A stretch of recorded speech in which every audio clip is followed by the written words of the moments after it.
commémoration de bombardements israéliens, Tunis reçoit la militante Ahed Tamimi, photo, à l'occasion de la commémoration du bombardement, en 1985, du siège de l'OLP, en Tunisie, par l'aviation israélienne. Le président Béji Caïd Essebsi a invité la militante palestinienne Ahed Tamimi à assister aux festivités.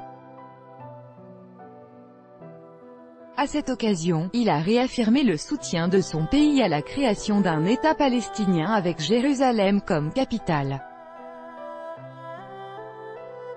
L'icône de la résistance palestinienne, Ahed Tamimi, est en visite en Tunisie depuis le 1er octobre, sur invitation du président Béji Caïd Essebsi, à l'occasion de la commémoration du bombardement de la ville de Hammam Shot par l'aviation israélienne, en 1985. Nous sommes heureux du soutien du peuple tunisien, a déclaré devant la presse la jeune militante palestinienne, en soulignant que, depuis longtemps, les peuples tunisiens et palestiniens sont la main dans la main, comme un seul peuple.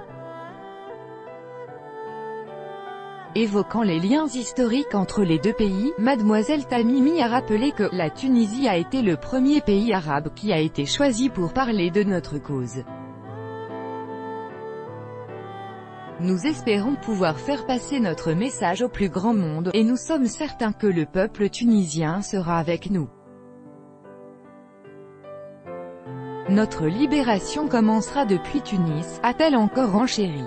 Pour sa part, en recevant Ahed Tamimi au palais de Carthage, le président Caïd Essebsi a souligné que cette invitation était une preuve de la constance du soutien de la Tunisie à l'établissement d'un État palestinien indépendant, dont la capitale serait Jérusalem.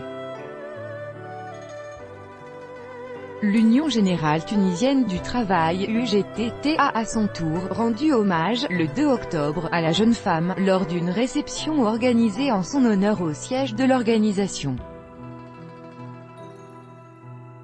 Après sa sortie de prison, le 29 juillet, Ahed Tamimi a été l'hôte de la Fête de l'Humanité, le 16 septembre à Paris, et du Real Madrid en Espagne, le 30 septembre.